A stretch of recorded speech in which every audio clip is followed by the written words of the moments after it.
আয়াত 88। قال يا قوم أرأيتم إن كنت على بينة من ربي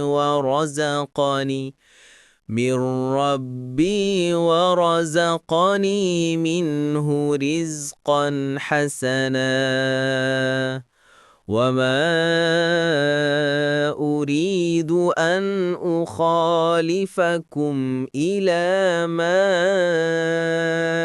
أنهاكم عنه إن أريد إلا الإصلاح ما استطعت وما توفيقي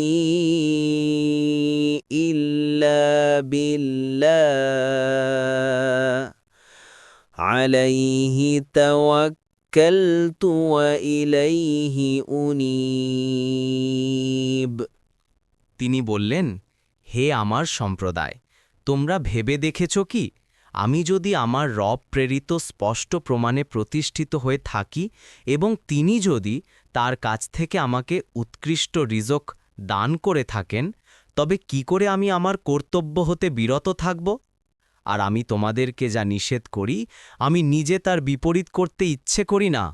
আমি তো আমার সাধ্যমতো সংস্কারই করতে চাই। আমার কার্যসাধন তো আল্লাহরই সাহায্যে, আমি তাঁরই ওপর নির্ভর করি এবং তাঁরই অভিমুখী। 1 নম্বর ফুটনোটের বিবরণ। রিজেক শব্দটি এখানে দ্বিবিধ অর্থে ব্যবহৃত হয়েছে। এর একটি অর্থ হচ্ছে সত্য সঠিক জ্ঞান, যা আল্লাহর পক্ষ থেকে দেওয়া হয়েছে, আর দ্বিতীয় অর্থ হচ্ছে এই শব্দটি থেকে সাধারণত যে অর্থ বোঝা যায় সেটি, অর্থাৎ আল্লাহ তার বান্দাদেরকে জীবনযাপন করার জন্য যে জীবন সামগ্রী দান করে থাকেন। প্রথম অর্থের প্রেক্ষিতে এর অর্থ হবে নবুয়ত ও রিসালাত, ইবনুল কাসির, আর দ্বিতীয় অর্থের প্রেক্ষিতে এর অর্থ হবে হালাল রিজাক, ইবনুল কাসির। অর্থাৎ শুআইব আলাইহিসসালাম বলছেন যে আমার আল্লাহ যদি আমাকে হালাল রিজক দিয়ে থাকেন, তাহলে তোমাদের নিন্দাবাদের কারণে এই অনুগ্রহ কি করে বিগ্রহে পরিণত হবে? আল্লাহ যখন আমার প্রতি মেহরবানি করেছেন, তখন তোমাদের ভ্রষ্টতা এবং হারাম খাওয়াকে আমি সত্য ও হালাল গণ্য করে তার প্রতি অকৃতজ্ঞ হই কেমন করে? 2 নম্বর ফুটনোটের বিবরণ। অর্থাৎ এ কথা থেকেই তোমরা আমার সত্যতা আন্দাজ করে নিতে পারো যে আমি অন্যদের যা কিছু বলি আমি নিজেও তা করি। এমন নয় যে তোমাদেরকে যা থেকে নিষেধ করছি আমি নিজে তার বিরোধিতা করে তা গোপনে করে যাচ্ছি, ইবনুল কাসির। অর্থাৎ যদি আমি তোমাদের আল্লাহ ছাড়া অন্য কোনো ইলাহের পূজাবেদিতে যেতে নিষেধ করতাম এবং নিজে কোনো বেধির সেবক হয়ে বসতাম, তাহলে নিঃসন্দেহে তোমরা আমার কথার বাইরে চলার মতো দলিল প্রমাণাদি পেয়ে যেতে। যদি আমি তোমাদের হারাম জিনিস খেতে নিষেধ করতাম এবং নিজের কারবারে বেইমানি করতে থাকতাম, তাহলে তোমরা অবশ্যই এ সন্দেহ পোষণ করতে পারতে যে আমি নিজের সুনাম প্রতিষ্ঠিত করার জন্য ঈমানদারির দাবি করছি।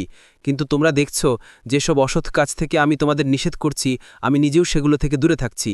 যেসব কলঙ্ক থেকে আমি তোমাদের মুক্ত দেখতে চাইছি আমার নিজের জীবনও তা থেকে মুক্ত।